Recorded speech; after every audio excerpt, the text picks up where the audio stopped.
Hi everybody, you ready to have some fun? Well, today I am working in my journal, and you want to know why I'm working in my journal? Well, it's because it's February, and today is the day that I get to do the prompt for February for my creative year. And the prompt this month is figures. So, yeah, I want to work in my journal. Imagine that. So I have one of these small traveler journals from Diane Reevely. It's got manila paper in it, and I like that as a backdrop for, quick, easy pages. So I got this tissue paper that, guess what, has figures, numbers, figures on it from my friend Cindy. She was cleaning house and sent me some of this, and I thought, okay, I'll use it. I'll put it on a page. So I am gluing that down with my Yoo-Hoo glue stick. Quick and easy way to just get a page started is get a glue stick out, get some tissue paper, and glue it down. So yeah, I started thinking about this, figures, and there's a lot of ways you can take this. It's figures are numbers, or people figures, or mannequins, or, yeah, I mean, there's lots of ways to think of figures. I'm going to use several of them on my page. So let's get things speeded up here, and we'll get some stuff on the page. So off to the right, you're going to see a bunch of little chalk ink markers. These are from Prima. And I'm also going to use some chalk in a large pad. But it's a quick, easy way of getting some color down on your page. So here comes my big chalk pad. And I'm just going to smear some color across the page. Of course, when I smear, I get a little bit heavy-handed and start pulling up the tissue paper, so we have to get that back down. And yeah, trying to even things out a little bit. I didn't have any gesso down, so that wasn't going to move. So, okay, it's a journal page, right? We're not going to get too worried about step number 2 because we got a lot more steps to go. So I like that pretty blue, and I'm also going to use some greens and things in the background because, I don't know, I'm feeling the blue-green thing right now. So just going to use some assorted colors out of these little, they're kind of like little mini chalk pads, but they're very wet. They're very nice to use, and I enjoy them a lot.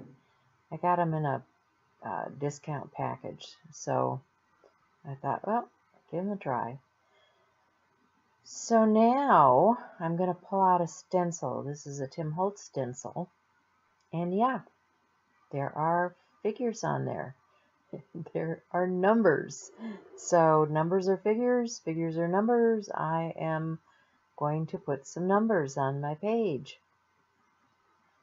And then I'm just going to briefly wipe off my stencil so that it's ready to go. And next I need to find some more fodder for my page. So I have these zipper packets that are full of ephemera and papers and all kinds of things, and so I'm just looking through there to see what I can find to put on my page that might be appropriate.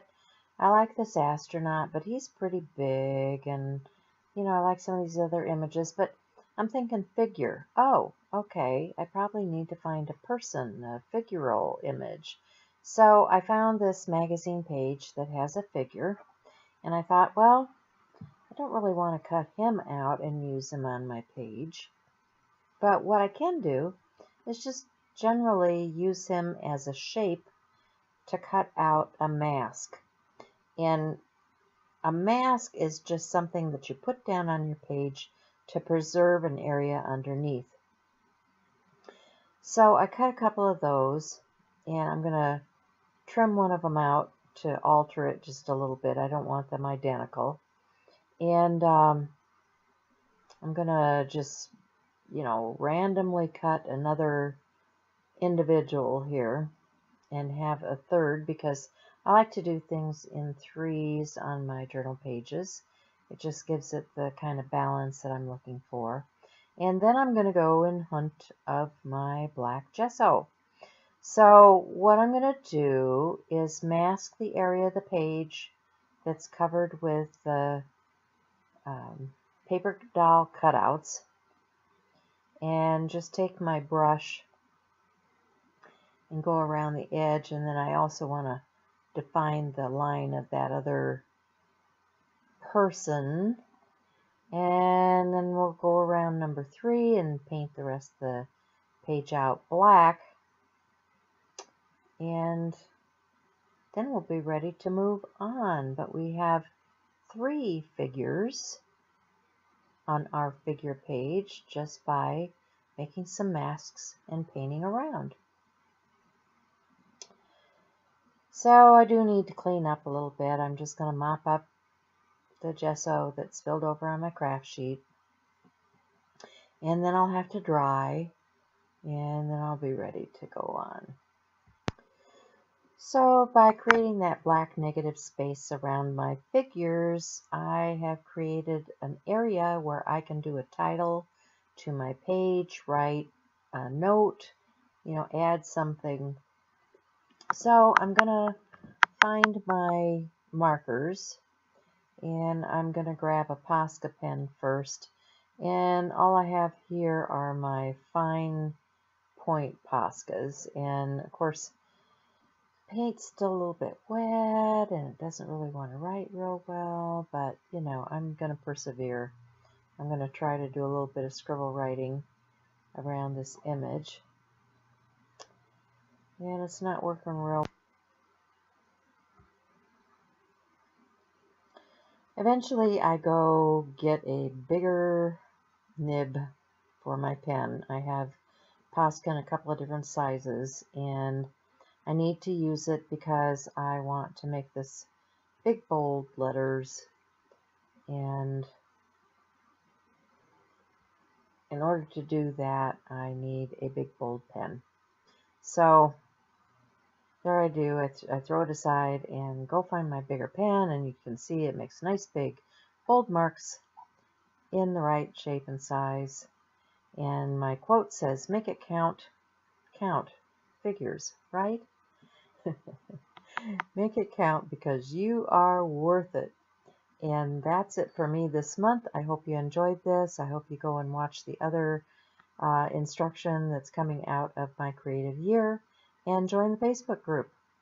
So I'll see you again next month, guys. Bye for now.